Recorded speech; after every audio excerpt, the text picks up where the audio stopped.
Hello bachcho, let's read the question.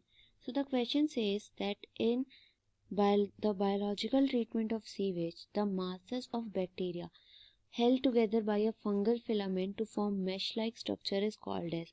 तो इसमें हमें क्या बताना है कि किसी भी ट्रीटमेंट के बायोलॉजिकल ट्रीटमेंट में सीवेज के उसमें कुछ बैक्टीरिया जो होते हैं वो फंगल फिलामेंट के साथ जुड़ के एक नेट तरह का स्ट्रक्चर बना लेते हैं, तो उसको हम लोग क्या कहते हैं. तो सबसे पहले की कॉन्सेप्ट समझते हैं जिसमें हम ये समझेंगे कि सीवेज क्या होता है. तो सीवेज एक तरह का वेस्ट है जो कि अंदर जाता कहाँ पे है, रिवर्स में, या फिर क्या बोलते हैं इसी रिवर्स में ये लोग एक्वेटिक लाइफ को भी ये ख़राब करते हैं, क्योंकि रिवर्स होते हैं वो ज़्यादातर जाके फिर ओशंस इन सब में मिलती हैं. तो इसको एक्वेटिक लाइफ डिग्रेड होती है इन चीज़ों की वजह से. इसीलिए सीवेज का ट्रीटमेंट है वो बहुत ज़रूरी है. और सीवेज के ट्रीटमेंट में मेनली दो प्रोसेस इन्वॉल्व होते हैं, जिसके अंदर एक प्रोसेस होता है प्राइमरी ट्रीटमेंट और दूसरा होता है सेकेंडरी ट्रीटमेंट. जो सेकेंडरी ट्रीटमेंट होता है उसको ही बायोलॉजिकल ट्रीटमेंट भी कहा जाता है, क्योंकि उसके अंदर यूज़ क्या होते हैं, माइक्रोब्स यूज़ किए जाते हैं, इसीलिए इसे बायोलॉजिकल ट्रीटमेंट कहा जाता है. प्राइमरी के अंदर दो प्रोसेस इन्वॉल्व होते हैं मेनली. फर्स्ट इज़ फिल्ट्रेशन, जिसके अंदर लार्जर और स्मॉलर पार्टिकल्स का रिमूवल होता है, अलग अलग किया जाता है.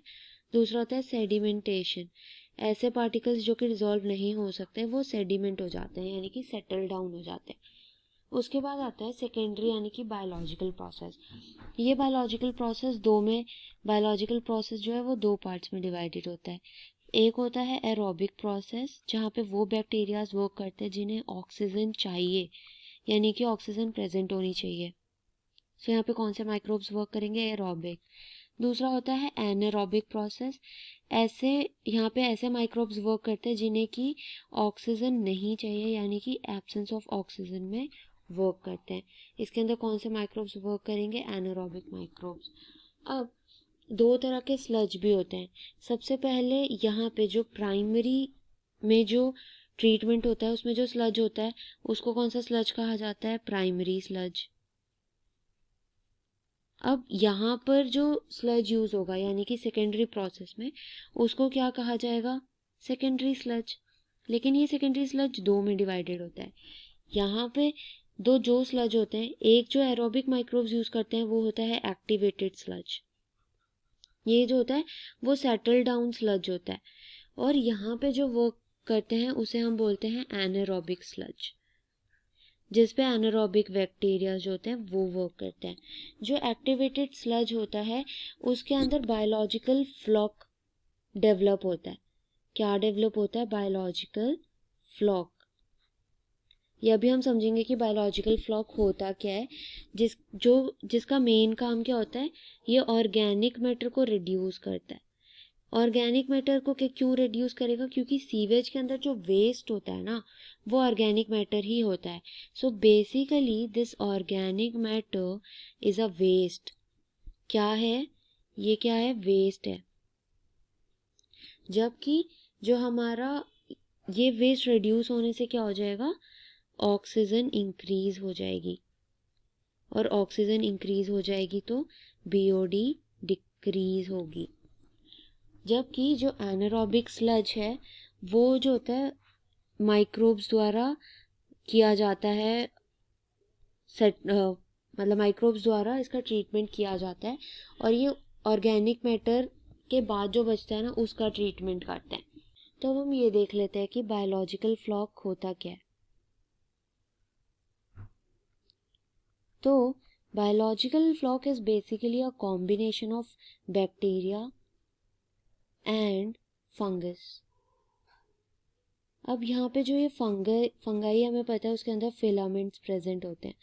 तो ये जो फिलामेंट्स होते हैं ये क्या करते हैं, ये हेल्प करते हैं ताकि जो पार्टिकल्स हैं, वेस्ट पार्टिकल्स हैं, उनको ट्रैप करने में. सो पार्टिकल्स ट्रैपिंग के लिए फंगस के फिलामेंट्स का यूज़ किया जाता है. और ये सीवेज टैंक में ट्रैप हो जाते हैं. और इसी चीज़ को क्या बोला जाता है, बायोलॉजिकल फ्लॉक बोला जाता है। मतलब इन दोनों का कॉम्बिनेशन और ये सब मिला करके totally it's known as biological floc. और ये जो होता है ना, एक तरह का बायो एग्रीगेट होता है या फिर एक तरह की बायो फिल्म होती है, तो इसको हम लोग क्या कह सकते हैं, बायो फिल्म का भी नाम दे सकते हैं। या फिल्म यहाँ पे वो वाली फिल्म नहीं है जो सिनेमा में चलती है, यहाँ पे ये वो वाली फिल्म है जो एक तरह की शीट या लेयरिंग फॉर्म कर लेती है। तो ये या तो इसको हम लोग बायो एग्रीगेट भी कह सकते हैं। तो यहाँ से अब हमें ये पता चल गया कि ये जो बायोलॉजिकल फ्लॉक होते हैं कहाँ यूज़ होता है, एरोबिक माइक्रोब्स में प्रेजेंट होता है, जो कि एक्टिवेटेड स्लज बनाता है, जिसकी वजह से ऑक्सीजन की अमाउंट बढ़ती है और डिमांड कम हो जाती है।